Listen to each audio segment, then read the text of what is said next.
The Forever Purge is a 2021 horror film directed by Everardo Gout. It's the fifth installment in the Purge franchise, and the film continues to explore the dystopian world where the United States government sanctions an annual event known as the Purge. A 12-hour period during which all crime, including murder, is legal. And in this installment, the chaos of the Purge extends beyond its usual limits of 12 hours to forever. Yeah, it's in the title of the film. It's ever after, as they like to call it in the film, the ever after Purge. I don't know why they didn't call that the title of the film if they just scream that in the movie, but oh well. But yeah, I think it's kind of cool. I do think it gets a bit ridiculous at times, but you know, it's the Purge. What else can you expect? So let's get into it.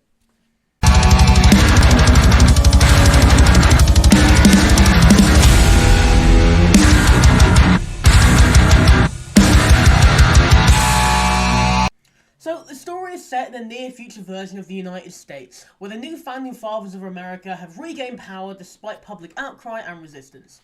The NFFA reinstates the Purge after a brief hiatus, and the film focuses on the experiences of two families. The Tucker family, who are a wealthy rancher family in Texas, and a group of Mexican immigrants who work for them. The main characters include Adela, who is a Mexican immigrant who works for a meatpacking plant who fled the cartel, because she used to like fight them in this like woman group, which is kind of cool. Like I would prefer them to explore that maybe. You know, maybe like have the Purge like take over the entirety of the US, not just the US. I mean the entirety of America. That would be sick. Then you got Juan, who is Adela's husband, who works at a ranch, and he's pretty much just working for the Tuckers. He's highly skilled in handling horses, and he's just a pretty cool dude. Then we got Dylan Tucker, who is the son of the Tucker family, and he harbours some prejudice towards immigrants. He's pretty much just a dick. And he is forced to confront his biases as the events unfold. Then you got Dylan's pregnant wife, who I can't remember the name of, Caleb Tucker, who is Dylan's father and head of the family. He respects and values the contributions of his workers. And also Dylan's sister, who I can't remember the name of either, to be honest. I barely remember anyone's names in this film except for like the main three. But yeah, as the Purge night begins, tensions are high across the entire country. People either barricade themselves inside or take to the streets to engage in the violence. The Tucker family, along with their employees, hunker down in their respective places.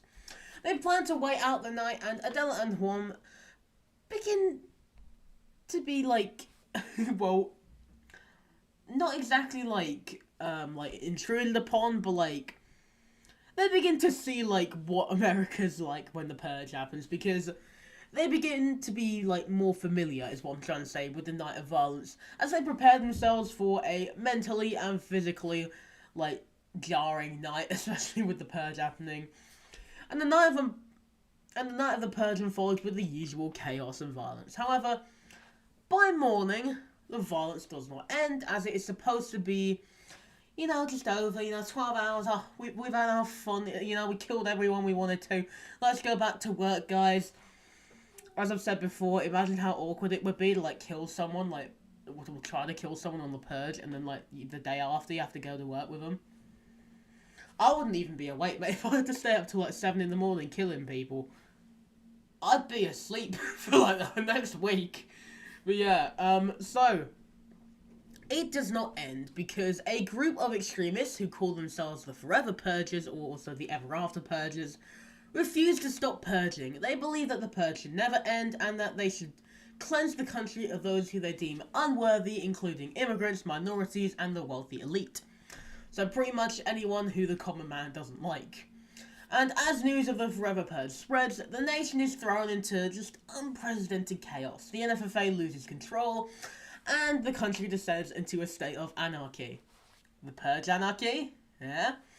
And the Forever Purges begin to target anyone who opposes their ideology, leading to widespread violence and chaos. Adela and Juan quickly realize that they must leave their hiding places to find a way to escape the escalating violence, and they make their way to the Tucker Ranch, where they find that the Forever Purges have also targeted the Tucker family. Despite their differences, the Tuckers and also Adela and Juan are forced to band together to survive. However, the group decides to flee to Mexico because basically Mexico and Canada have both opened their borders to anyone who wants to leave the US. Because, they're nice, they don't just want to let the entire country burn. But yeah, they pretty much have the next 6 hours to reach the border, which is not going to be an easy task. as the roads are filled with violent purges and the entire country is in disarray. So the group embarks on a dangerous journey to the Mexican border, facing numerous threats along the way, and they must navigate through a country that has fallen into complete chaos, with the forever purges hunting them down at every turn, and as they travel, they encounter other survivors who die along the way, and tensions within the group also rise as Dylan is forced to confront his own prejudice towards Juan and Adela, and he begins to see them in a new light near the end, and he recognises that they are really courageous for actually helping him and not just leaving him there to die. So, you know, should probably, probably realise he can trust them. And similarly, Juan realised that he can trust the Tuckers. You know, he doesn't really like America. Dylan doesn't really like him.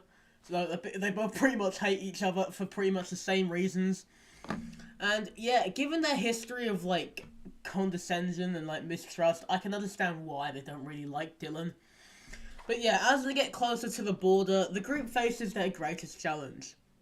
Nazis! Yep, once again, the Purge just loves to throw these guys in there. They love a good bit of neo-Nazis. So yeah, a heavily armed militia of forever purges who have set up a blockade to prevent anyone from escaping to Mexico. And in a really dumb battle where they're all on cars, the survivors have to fight for their lives using all their skills and resources that they've gathered, aka just Dylan and Juan and Adela, because the others are pretty much just there. And in the final fight, they eventually just get to Mexico. They get across the border, and they finally have found refuge, and the film ends with the birth of Dylan's child as America burns behind them. Not exactly the happiest ending. And yeah, it's probably one of the, like, weirder Purge movies. I don't think it's the worst one, but it's not exactly the best one either. But yeah, the film is pretty much just constantly raising the bar for the franchise over and over. It evolves from one night to just forever, forever Purge. And, the director definitely makes it feel like a more, like, gritty and, like, raw version of, like, the other film. It's just extremely escalated, which I do enjoy. It makes it feel a lot more, like, immediate and urgent than its predecessor. And the movie's action sequences are just never ending. Like, forget the forever Purge, this is the forever action sequence. And what sets this film apart is definitely its focus on the consequences of the Purge. Like, the NFFA made this night just so they can profit off of the poor. Now they're getting what they sow, Like, you guys did this. This is what will eventually happen if you, like, just get every single violent person to just go do what they want. They will want to not stop doing it. And the performances in the film are really solid. Tenoch Huerta as Juan. I don't remember who plays Dylan, but he was pretty good. Josh Lucas, literally just right below that. They were all pretty good. I liked Ana de la Roga as well. She was really good as well. And overall, I just like the entire cast in this film. They're all pretty good actors, and they all went really well together. The film's social commentary is definitely not the most striking element.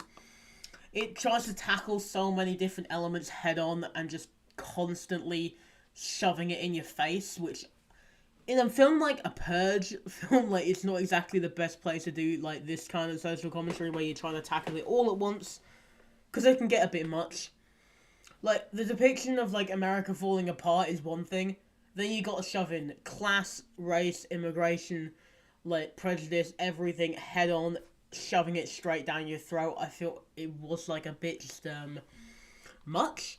Ultimately, this film is not the most subtle in the series. It's definitely not the best. It's 100% just ups the ante of, like, the Purge franchise. Higher and higher and higher and higher to levels I never thought possible. Ultimately, I do give this film, like, a 5 out of 10. It's not the best, but it's not the worst. The acting isn't too bad, but it's not exactly the most subtle. And it is not really the best way to get your point across when you're just shoving it down your throat. Through the means of, like, extreme violence. But yeah, ultimately, that's my thoughts on the Forever Purge. What do you guys think about the movie? Let me know in the comments below if you have seen the movie. If you haven't seen it, I sort of recommend it if you're doing a marathon of Purge movies like me, but it's not exactly a must-watch movie. And yeah, that's pretty much it for this video. Thank you for watching the video, subscribe to the channel, and like the video if you want to. Until next time, bye-bye.